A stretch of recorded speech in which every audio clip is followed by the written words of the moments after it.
Hi friends, good morning. எல்லோரும் எப்படி இருக்கீங்க? நல்லா இருப்பீங்கன்னு நினைக்கிறேன். நாங்களும் ரொம்ப நல்லா இருக்கோம். இன்றைக்கி ஒரு ரெசிபி வீடியோ தான். என்ன ரெசிபினா எண்ணெய் கத்திரிக்காய் குழம்பு, எண்ணெய் கத்திரிக்காய் புளிக்குழம்பு. அந்த ரெசிபி வீடியோ தான் பார்க்க போகிறீங்க. வாங்க வீடியோக்குள்ளே போகலாம். எண்ணெய் கத்திரிக்காய்க்கு கத்திரிக்காய் இந்த மாதிரி முட்டை முட்டையாக கட் பண்ணி வைக்கணும். வெங்காயம், தக்காளி, பச்சை மிளகாய், கருவேப்பிலை, பாத்திரத்தில் நல்லெண்ணெய் ஊற்றி வச்சுருக்கேன். நல்லெண்ணெயில் செஞ்சு பாருங்க, நல்லாயிருக்கும். எண்ணெய் காஞ்சிருச்சு. கடுகு, சீரகம், வெந்தயம்,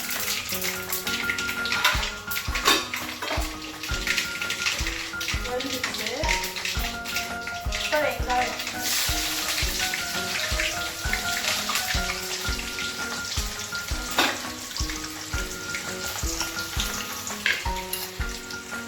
நல்லா வதங்கட்டும். இந்த சைஸ் பூண்டு இடிச்சு போடுங்க.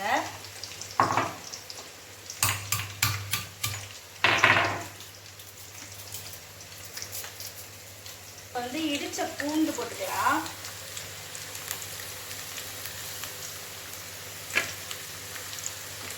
பச்சை மிளகாய்,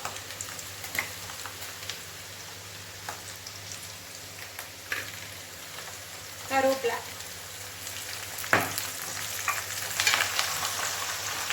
தக்காளி,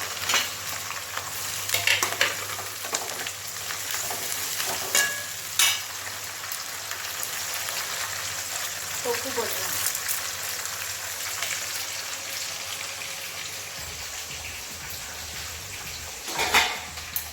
இன்னும் நம்ம புளி ஊற வைக்கலாம்.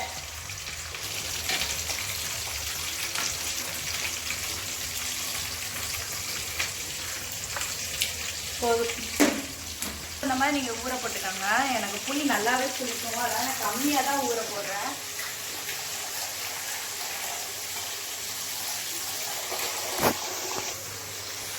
இப்போ மஞ்சத்தூள், ஒரு அரை ஸ்பூன் மஞ்சத்தூள், பெருங்காயத்தூள்,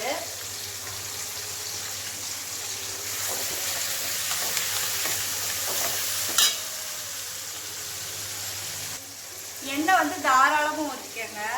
அப்போ அதுக்கு பிறகு எண்ணெய் ஊற்றினாலும் எண்ணெய் கத்திரிக்காய் புளி குழம்பு. எண்ணெயிலே கத்திரிக்காய் வதங்கணும், நல்லா வேகணும். அதுக்கப்புறமா தான் நம்ம புளிக்கரைசல் எல்லாமே சேர்க்க போகிறோம். இப்போ வெங்காயமும் தக்காளியும் பாருங்கள் நல்லாவே வெந்துருச்சு. சரிதா? ஓகே, இதுதான் இதுக்கேற்ற பதம். இப்போ நம்ம கத்திரிக்காய் போட்டுக்கலாம்.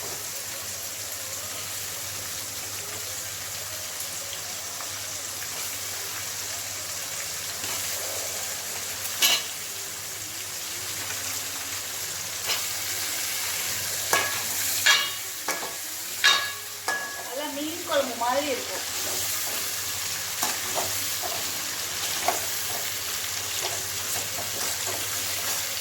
பார்த்தீங்களா?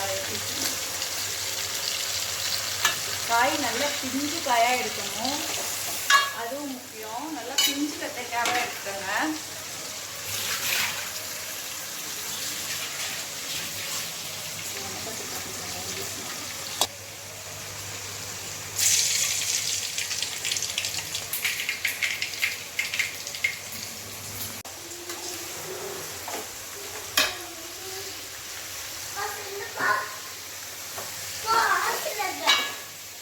பல்லோட டைம் ஆச்சு ஸ்கூலுக்கு.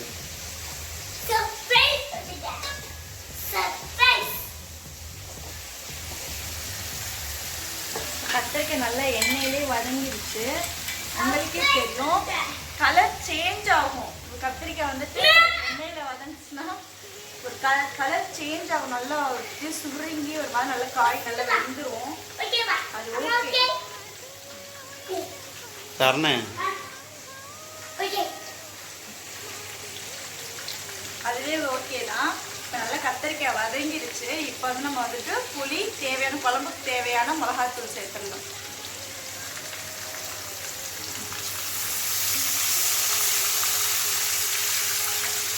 உங்களுக்கு குழம்புக்கு தேவையான அளவுக்கு நீங்கள் தண்ணி சேர்க்கணும்.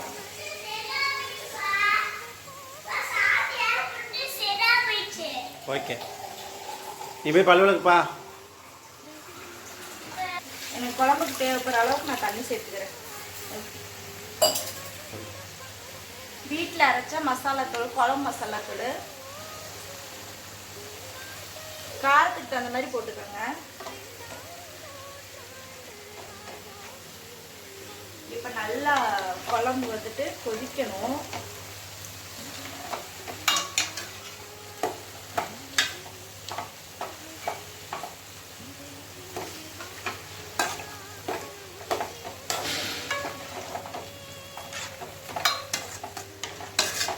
குழம்பு கொதிச்சதுக்கப்புறம் நம்ம பார்க்கலாம் குழம்பு எப்படி வந்திருக்கு அப்படின்னு சொல்லிட்டு காமிக்கிறேன். நீங்களும் இதே புளிக்குழம்பு, எண்ணெய் கத்திரிக்காய் புளிக்குழம்பு யாருக்கெல்லாம் பிடிக்கும்னு சொல்லிட்டு கமெண்ட் பாக்ஸில் போய்ட்டு கமெண்ட் பண்ணுங்க. நல்லா எண்ணெய் கத்திரிக்காய் குழம்பு ரெடி ஆயிடுச்சு பாருங்க. நல்லா எண்ணெய் பிரிஞ்சு நல்லா எண்ணெய் கத்திரிக்காய் குழம்பு சூப்பராக ரெடி ஆயிடுச்சு. காய் நல்லா கத்திரிக்காய் சூப்பராக முட்டை முட்டையாக வெந்துருச்சு. நீங்களும் இதே மாதிரியே செஞ்சு பாருங்கள். செஞ்சு பார்த்துட்டு எப்படி இருக்குன்னு கமெண்ட் பண்ணுங்கள். அப்புறம் நாங்கள் போடுற வீடியோ உங்களுக்கு பிடிச்சிருந்துச்சுன்னா லைக் பண்ணுங்கள், ஷேர் பண்ணுங்கள், சப்ஸ்கிரைப் பண்ணுங்கள். மறக்காமல் பக்கத்தில் இருக்க பெல் பட்டனை கிளிக் பண்ணுங்கள். அப்போ தான் நாங்கள் போடுற வீடியோ உங்களுக்கு ஈஸியாக நோட்டிஃபிகேஷனில் வரும். நீங்கள் ஈஸியாக பார்க்கலாம். நாளைக்கு ஒரு இன்ட்ரெஸ்டிங்கான வீடியோவில் உங்களை நாங்கள் சந்திக்கிறோம். பாய்.